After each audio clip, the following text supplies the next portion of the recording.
దాని గురించి ఏమొచ్చిండు pension office కు నెలకు జీతం పెన్షన్ వస్తుందిగా, పెన్షన్ కోసం వచ్చిండు, సంతకం పెట్టిండు, పోయిండు. అందులో కొత్త ఏముంది, అది తెలియదు ఏముంది. కాకపోతే రాడనుకున్నాడు, వచ్చిండు.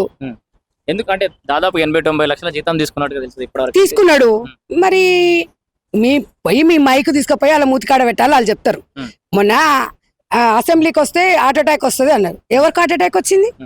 వాళ్ళకి హార్ట్ అటాక్ వచ్చి టెన్షన్ పడుకుంటే సంతకం పెట్టి వెళ్ళిపోయింది. అసెంబ్లీ టైగర్ వస్తుంది, పులి బయటకు వస్తుంది, తట్టుకోలేరన్నారు. మేమన్నావా? మమ్మల్ని అడుగుతారు. బీఆర్ఎస్ పార్టీలో అడుగు. ఆ పవన్ గౌడ్ ఉందిగా, మా బాపు వస్తుండో, మా ఉద్దర బాపు వస్తుండో అన్నదిగా. ఉద్దర బాపు మరి వస్తుండగా, మరి పోయి పవన్ గౌడ్ని అడుగు. ఏం చేసిండమ్మా, ఏం వెళ్ళి పెట్టిండమ్మా అసెంబ్లీకి వచ్చాను అడగమను. హరీష్ రావును కేటీఆర్ ని ఎదుర్కోలేకపోతారు, బాపు వస్తే ఎదుర్కొంటారు. అసెంబ్లీలో ఎవరిని ఎదుర్కోవడం ఉండదు, చర్చా సమావేశాలు ఉంటాయి. వ్యక్తిగతంగా మిమ్మల్ని ఎదుర్కొనేది ఎప్పుడో తెలంగాణ ప్రజలు మీ చీకి చింతకు చేసి ఇంట్లో కూర్చోబెట్టిరు మీ పార్టీని. మీతో మాకేంది? ఇప్పుడు మాకు ఓటేసిరు, గెలిపించిరు. తెలంగాణ ప్రజలకు పథకాలు అందించాలి, మేము వాళ్ళ పాలన గురించి చూడాలి. మీ తోలు ప్రజలు ఒలిసిరు, మా తోలు ఒలవాలంటే ప్రజలే ఒలవాలి, మీరు కాదు. మీరు మాకు దేంట్లో కూడా సరి సమానం కాదు. మీకు ఆన్సర్ చేయాల్సిన అవసరం కూడా మాకు లేదు. తెలంగాణ ప్రజలకు జవాబుదారి మేము. కాబట్టి నువ్వు తెలంగాణ ప్రజల సొమ్ము 80-90 లక్షలు జీతం తీసుకున్నావు కాబట్టి నువ్వు జవాబుదారంగా ఉండాలి.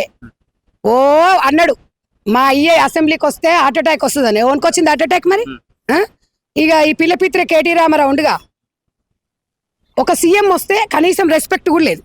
వీడట మూడు రాష్ట్రాలలో చదువుకుండంటే, విదేశాలలో చదువుకుండట. ఇదేనా వీడి సంస్కారం? 3 భాషలు వచ్చట చెప్తాడు ఈయన. 3 భాషలు వచ్చినాడు. తెలంగాణ రాష్ట్ర సీఎం ని ఒక ఎమ్మెల్యే రెస్పెక్ట్ చేయకపోతే నువ్వు నీ నియోజకవర్గం ప్రజలకు ఏం మెసేజ్ ఇస్తున్నావు? నువ్వు పాడి కౌశిక్ రెడ్డి 6 ఫీట్లు ఎదిగిండు, ఆ మాత్రం లేదు. ఇంత జ్ఞానం లేదు. ఒక రాష్ట్ర సీఎం వచ్చినప్పుడు రెస్పెక్ట్ చేయొద్దా? రేవంత్ రెడ్డి వారిని పక్కన పెట్టండి. తెలంగాణ ముఖ్యమంత్రి రేవంత్ రెడ్డి గారు, మీరు అసెంబ్లీకి వచ్చినప్పుడు అగౌరవంగా ప్రజలు మిమ్మల్ని చూసిండ్రు. మాకేం లేదు దాంట్లో, మాకు ఎలాంటి అహంకారం అనేది ఉండదు. చర్చలకు మేము సిద్ధంగా ఉన్నాము, రమ్మని చెప్తున్నాము. డైరెక్ట్ గా అసెంబ్లీ కాకపోతే మీ ఇంటికి అసెంబ్లీని తీసుకొస్తామని. ఇప్పటి నుంచి ఫీల్డ్ లో ఉంటున్నా అని రాహుల్ ఫీల్డ్ లో ఉంటున్నా, రేపటి నుంచి ఐ మీన్ ద ఫీల్డ్ అని చెప్పేసి కూడా కేసీఆర్ చెప్పిండు. సో ఒకవేళ ఉండే అవకాశం కనబడుతుంది. తమ్ముడు, నేను ఇవన్నీ నన్ను అడగొద్దు. బీఆర్ఎస్ అడిగి రేపటి నుంచి టైగర్ ఇక్కడే ఉంటదా అని అడుగు. పవన్ గౌడ్ దగ్గర పోయి అడుగు. అక్క రేపటి నుంచి కేసీఆర్ సార్ ఏడుంటాడు అక్క అని అడుగు. ఇక చెప్తా పో, నీకు మస్తు ఇవాళ రేపు నిండే అంత వరకు చెప్తుంది ఇక మంచిగా. సో పవర్ పాయింట్ ప్రజెంటేషన్ ఏమన్నాడు కూడా అవకాశం ఇవ్వాలని చెప్పేసి కూడా బీఆర్ఎస్ పార్టీ నాయకులు అసెంబ్లీలో రిక్వెస్ట్ కూడా